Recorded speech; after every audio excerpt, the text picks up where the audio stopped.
Good morning, students. Today I am going to describe the chapter number 1, that is crop production and management. This is an important chapter, as you all know that crops and agriculture and food is very important for all the living beings, and all the living organisms, they require food to get energy for doing all the activities of life, right? So different organisms consume different types of foods. Some are herbivores, some are carnivores, and majority of our food comes from agriculture, that is from the plants. So in our country, different kinds of crops are grown in different seasons. So first of all, we will discuss different types of crops that are grown in our country. So crops are categorized into two, that is kharif crops and rabi crops, on the basis of the season in which they have been grown in our country.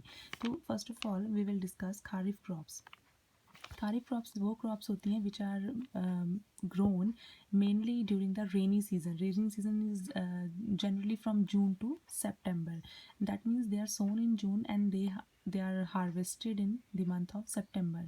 तो जो भी crops हैं हमारी country में, जितने भी हम जून में हम उनको grow करते हैं एंड सितंबर में हम उनको हार्वेस्ट कर लेते हैं, पकने के बाद हम फसलों को काट लेते हैं, तो वो सारी हैं हमारी kharif crops and they include paddy, मेज़, ठीक है, इसमें हमारे पास एग्जांपल्स आती हैं paddy, maize, soybean, groundnut, cotton etcetera. On the other side rabi crops are those crops which are grown in winter season. Winter season में यानी कि हम इनको अक्टूबर नवंबर में ग्रो कर देते हैं और मार्च में जाके इनकी हार्वेस्टिंग हो जाती है, अप्रैल में जाके ये हार्वेस्ट कर ली जाती हैं. इसमें आती है वीट, जैसे आजकल वीट की हार्वेस्टिंग चल रही है, ग्राम हो गया, P, mustard and linseed etcetera. So in our country, different types of pulses and vegetables are also grown during the summer season at many places, or during different types of seasons. Now next topic is basic principles, basic practices that are involved in the crop production, or basic agricultural practices that are done for the production of crops. So first practice is preparation of soil. Preparation of soil means the soil is first of all prepared so that उसमें हम अच्छे से अपनी crops को grow कर सकें. Soil अगर enrich होएगी, उसमें न्यूट्रिएंट्स होंगे, अगर वो हेल्दी सॉइल होएगी तभी उसमें हम अपनी क्रॉप्स को ग्रो कर सकते हैं. अगर सॉइल डेफिशिएंट है न्यूट्रिएंट्स में, तो वो उस लायक नहीं रहेगी कि हम वहाँ पे एग्रीकल्चर कर सकें.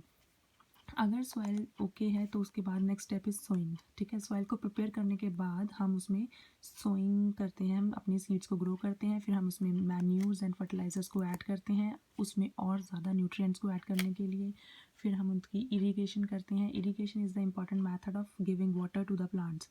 क्रॉप्स की हम वाटरिंग करते हैं ताकि विदाउट पानी जो है उनकी मतलब अगर वो प्लांट्स उनकी विल्टिंग ना हो जाए, वो डेड ना हो जाए, ठीक है. फिर हम उनकी प्रोटेक्शन करते हैं फ्रॉम वीड्स एंड पेस्ट्स. जो वीड्स होते हैं वो अनवांटेड प्लांट्स होते हैं जो हमारी मेन क्रॉप्स के साथ ग्रो कर जाते हैं और उनके न्यूट्रिएंट्स ले लेते हैं, जिसकी वजह से हमारी क्रॉप जो है वो डेफिशिएंट हो जाती है न्यूट्रिएंट्स में.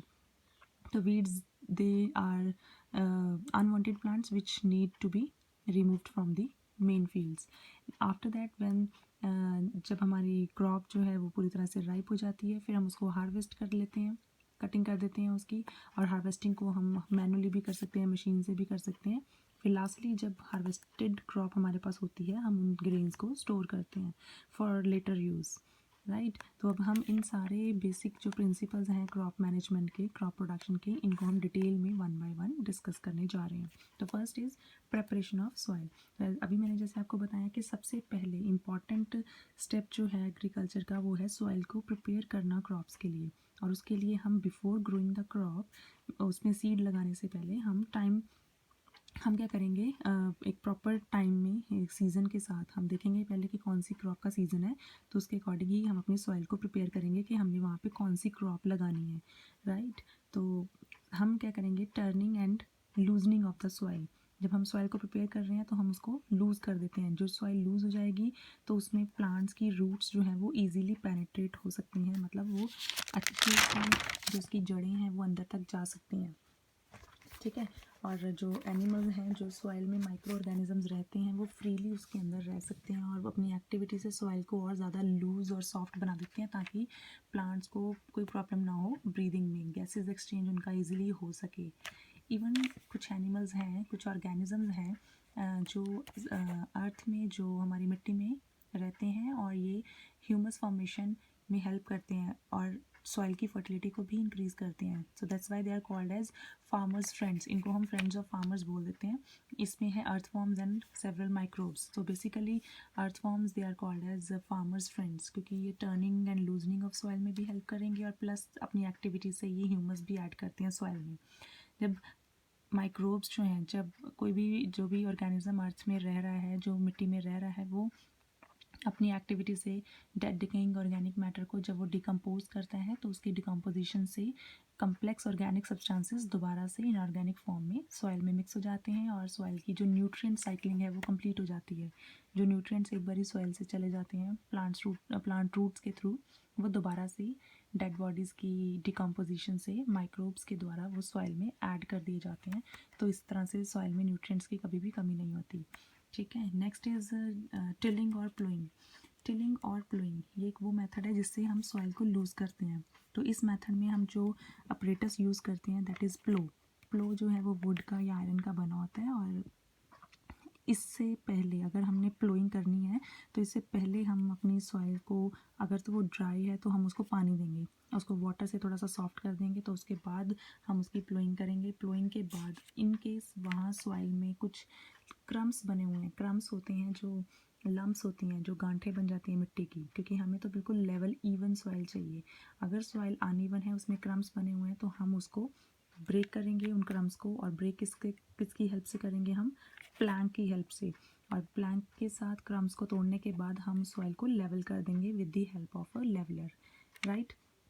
तो कई बार क्या होता है कि हम जब हम उसकी लेवलिंग करते हैं तो उस टाइम पे हम उसमें मैन्यूर भी ऐड कर देते हैं सॉइल के अंदर, ताकि वो मिक्स हो जाए अच्छे से सॉइल के साथ. Next are different types of agricultural implements. Implements मतलब जो टूल्स यूज़ होते हैं एग्रीकल्चर में, वो कौन कौन से हैं? बेसिक टूल्स दे आर प्लो, हो एंड कल्टिवेटर. प्लो जो है ये भी हमने पीछे भी पढ़ा है कि ये वुड या आयरन का बना होता है और प्लो के साथ हम प्लोइंग करते हैं and it is basically drawn by pair of bulls. या तो इसको हॉर्सेस या कैमल्स इसको ऑपरेट करते हैं या फिर पेयर ऑफ बुल्स. तो इसमें एक ट्रायंगुलर सी आयरन की स्ट्रिप होती है which is called as ploughshare. ठीक है. और उसके बाद इसका एक हैंडल भी होता है, प्लो शाफ्ट होता है, और जिसके साथ हम प्रॉपर इसको मतलब जो बीम है उसको हम बुल की नेक के ऊपर रख के इसको कोई भी जो मैन है, कोई ह्यूमन बीइंग है, वो उसको ऑपरेट कर सकता है. और वन पेयर ऑफ बुल्स और a man can operate this.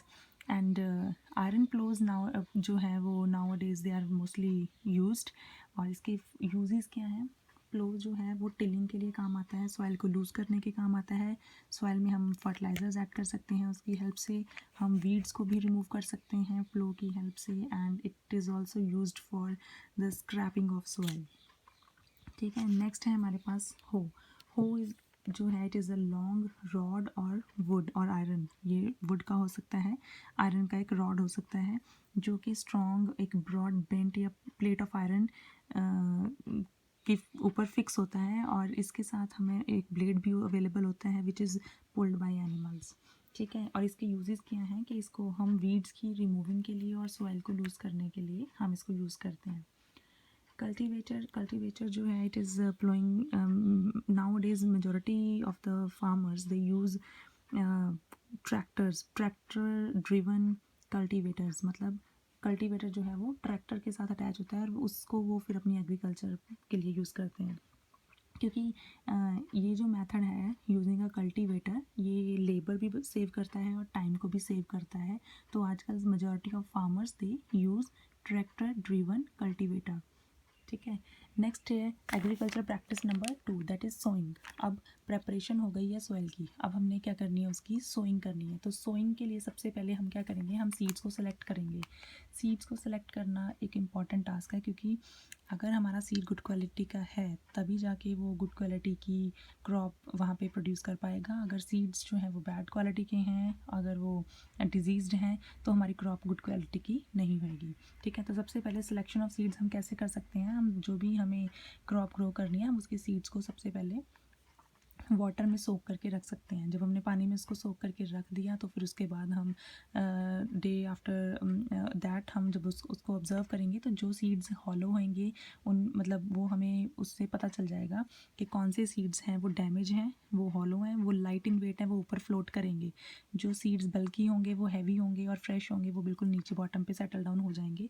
तो हम हॉलो सीड्स को या फिर जो सीड्स ऊपर फ्लोट कर रहे होंगे जिनमें कुछ होल है या वो ख़राब हो चुके हैं, डैमेज हो चुके हैं, हम उनको डिस्कार्ड करके बेटर सीड्स जो होंगे उनको सोइंग के लिए यूज़ करेंगे।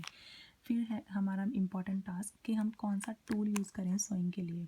सोइंग जो है या तो वो फ़नल, एक फ़नल होती है, फ़नल की हेल्प से हम सीड्स को सॉइल में लगा सकते हैं। ठीक है, फ़नल जो है उसकी एक्चुअली उसमें सीड्स भर दिए जाते हैं और वो आगे 3 पाइप्स के साथ 2 या 3 पाइप्स के साथ अटैच्ड होती है। ठीक है, तो और वो सारी जो पाइप्स हैं वो डायरेक्टली सॉइल में जाके सीड्स को प्लांट कर देंगी। या फिर हमारे पास ऑप्शन होती है कि हम सीड ड्रिल यूज़ करते हैं। सीड ड्रिल जो है वो ट्रैक्टर के साथ इसको ऑपरेट किया जाता है। मतलब कि वो सीड जो है वो सॉइल में एक पर्टिकुलर डेप्थ पे जाके वो ग्रो करती है, उसको डैमेज भी नहीं होता। इवन बर्ड्स वगैरह से भी हम अपने सीड्स को प्रोटेक्ट कर सकते हैं और सीड ड्रिल से हमारा टाइम एंड लेबर दोनों सेव होता है। और जब भी हम सीड्स को सो करते हैं तो there should be proper distance, उन सीड्स के बीच में डिस्टेंस होना बहुत ज़रूरी है, नहीं तो ओवर क्राउडिंग से plants they will not be able to breathe properly, they will not be able to grow properly. तो ओवर क्राउडिंग से वो उनकी डेथ हो जाएगी। तो हर एक प्लांट को प्रॉपर सनलाइट, न्यूट्रिएंट्स, वाटर मिलना चाहिए। तो इसीलिए सीड्स के बीच में प्रॉपर जो प्रॉपर डिस्टेंस है वो होना ज़रूरी है।